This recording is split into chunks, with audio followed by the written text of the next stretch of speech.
वापस आ गए थे ना, राम जी का विवाह हो गया था और वो अयोध्या में वापस आ गए थे, तो वहाँ पे राजा दशरथ जी यानी राम जी के पापा ने ये मतलब तय किया था कि वो राम जी को अब वहाँ का राजा बना देंगे। कहाँ का? अयोध्या नगरी का राजा बना देंगे, यानी उनका राज्याभिषेक होगा। तो जब ये बात किसने सुनी? मंथरा और कैकेयी माता ने।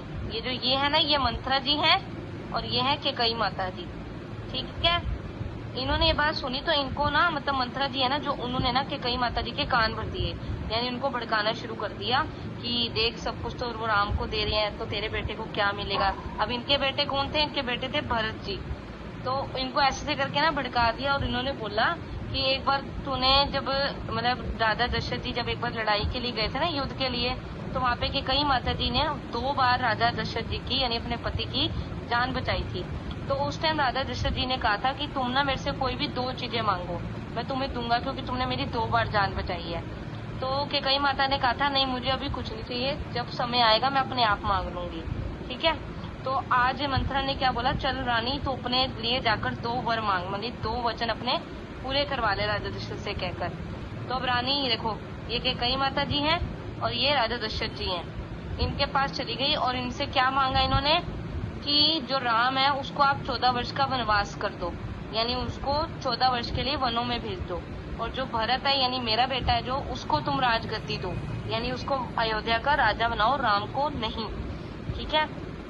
ये सुनकर राजा दशरथ जी परेशान हो गए और राम जी को बुलाया, और जैसे ही उन्होंने राम जी को बताया ना भाई ऐसे ऐसे कि कैकेयी माता ने 2 वचनों का मेरे से पालन करने के लिए कहा है मुझे, तो राम जी ने जैसे ही सुना कि मेरे पिताजी ने उन्हें ये बात बोली थी कि मैं तेरे 2 वचन पूरे करूंगा, तो अपने पिता के वचनों का मान रखने के लिए यानी उनके वचनों की रिस्पेक्ट करने के लिए उन्होंने अपना राजपाट यानी जो उनको राज्य मिलने वाला था ना, वो सब छोड़ दिया और वो वन जाने के लिए मतलब फट से तैयार हो गए एकदम खुशी खुशी, क्योंकि उनको ये था कि मेरे पिताजी के मतलब उनका सिर नहीं झुकना चाहिए, उन्होंने अगर कोई प्रॉमिस करा है वो उसको पूरा जरूर करेंगे। तो ये सुनकर राम जी तैयार हो गए। अब राम जी तैयार हुए तो साथ में उनके भाई लक्ष्मण जी और सीता माता जी, उन्होंने भी यही सोच रहे कि हम राम जी के साथ वनों में जाएंगे 14 वर्षों के लिए। तो ये सब अब देखो ये निकल रहे हैं ना, ये लोग इन्हें रोकने की कोशिश कर रहे हैं अयोध्या वाले कि तुम मत जाओ, तो ये सब निकल रहे हैं, राम जी, लक्ष्मण जी और सीता माता जी। ऐसा नहीं है गाड़ी में गए थे, ये गाड़ी में सिर्फ वनों तक गए थे, उसके बाद पैदल गए थे, ठीक है। तो जैसे ही अब वो चले गए ना, पीछे से राजा दशरथ जी बहुत ज्यादा मतलब इस चीज को बर्दाश्त नहीं कर पाए कि मेरा बेटा जो है वो वनों में चला गया, क्योंकि वो राम जी सबसे बड़े पुत्र थे ना उनके, और वो उनको बहुत प्रेम करते थे, इसलिए पीछे से राजा दशरथ जी की मृत्यु यानी उनकी डेथ हो गई। अब ये तीनों रानियां हैं और ये राजा दशरथ जी बैठे मतलब लेटे हैं, तो उनकी डेथ हो गई। और इस बीच में जो भरत जी थे ना, यानी जो कैकेयी माता के बेटे थे जिन्होंने 2 वचन मांगे थे, वो थे अपने ननिहाल यानी नानी के घर पे। तो ये सब सुनकर वो ये थे भरत जी, देखो ये राम लक्ष्मण जी के साथ जो बैठे होते हैं ना ऐसे नीचे, ये भरत जी हैं। तो ये जब वो वापस आए ना अपने नानीहाल से, तो उन्होंने देखा अयोध्या नगरी में तो बहुत ज्यादा सैडनेस है, यानी सब दुखी हैं, बिल्कुल आराम से सब बैठे हुए हैं, कोई मतलब खुशी का माहौल नहीं है, सब मतलब अंदर भी ऐसे मतलब कहते हैं ना जब किसी के घर में डेथ हो जाती है तो कैसा माहौल हो जाता है, एकदम चुप्पी सी रह जाती है, वैसा हो गया था। तो भरत जी को आके ये सब पता लगा कि उनकी माता ने ऐसा ऐसा किया है, तो उन्होंने अपनी माता जी को भी त्याग दिया उस टाइम के लिए कि भाई आप मेरी माँ नहीं हो कि आपने इतना मतलब मेरे भाई के साथ ऐसा किया है, ठीक है। तो अब भरत जी निकल गए थे कहाँ पर, राम जी की खोज में। तो उन्होंने सोच लिया था कि मैं अपने मतलब भैया को वापस लेकर आऊंगा, ठीक है।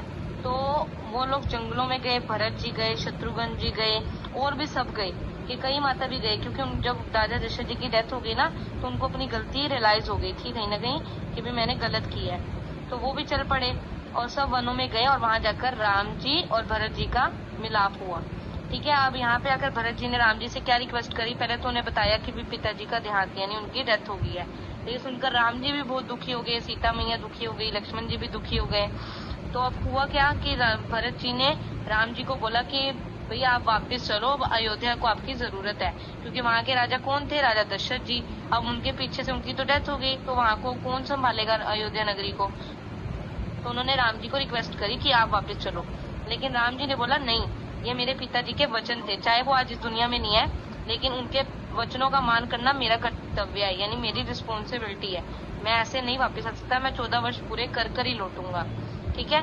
तो फिर उन्होंने क्या बोला कि ऐसा करो, आप मुझे अपनी चरण पादुका यानी अपनी, आपकी भाषा में अगर बताऊं तो उनकी चप्पल मांग ली राम जी की, भरत जी ने, और उनको अपने सिर पे रखकर वो वापस अयोध्या नगरी में आ गए। और उन्होंने उनकी चप्पलों को वहां पर मतलब जो राजगद्दी होती है ना, जो राजा बनता है उसको जिस गद्दी में बिठाया जाता है, वहां पे उन्होंने उनकी चप्पलों को रख दिया। ठीक है। और उस जो 14 वर्ष अगर राम जी वनवास में रहे ना, यानी वनों में रहे, तो भरत जी भी अयोध्या के महल में नहीं रहे। उन्होंने भी ना अयोध्या से थोड़ी दूर अपनी एक मतलब वो बना ली, क्या कहते हैं उसे, नंदीग्राम एक जगह थी जहाँ पर उन्होंने अपनी कुटिया बनाकर वो वहीं रहे। और उन्होंने पूरा ऐसा ही जीवन जिया जैसे एक वनों में रहकर राम जी जी रहे थे, यानी सिंपल खाना, बिल्कुल वनों में जैसे राम जी ड्रेस पाकर गए थे ना कपड़े, वैसे उन्होंने कपड़े धारण करे और वहां रहकर उन्होंने अयोध्या नगरी को संभाला जब तक राम जी नहीं आए। लेकिन इसका मतलब ये नहीं था कि उन्होंने राज्याभिषेक ले लिया अपना, मतलब राजगद्दी को अपना लिया। उन्होंने राजगद्दी में राम जी की चरण पादुका को रखा और एक तरह से यही करा कि राम जी ही चला रहे हैं, उनकी ही कृपा से सब चल रहा है। तो ये सब हुआ और वो नंदीग्राम में रहने लगे। कौन? भरत जी।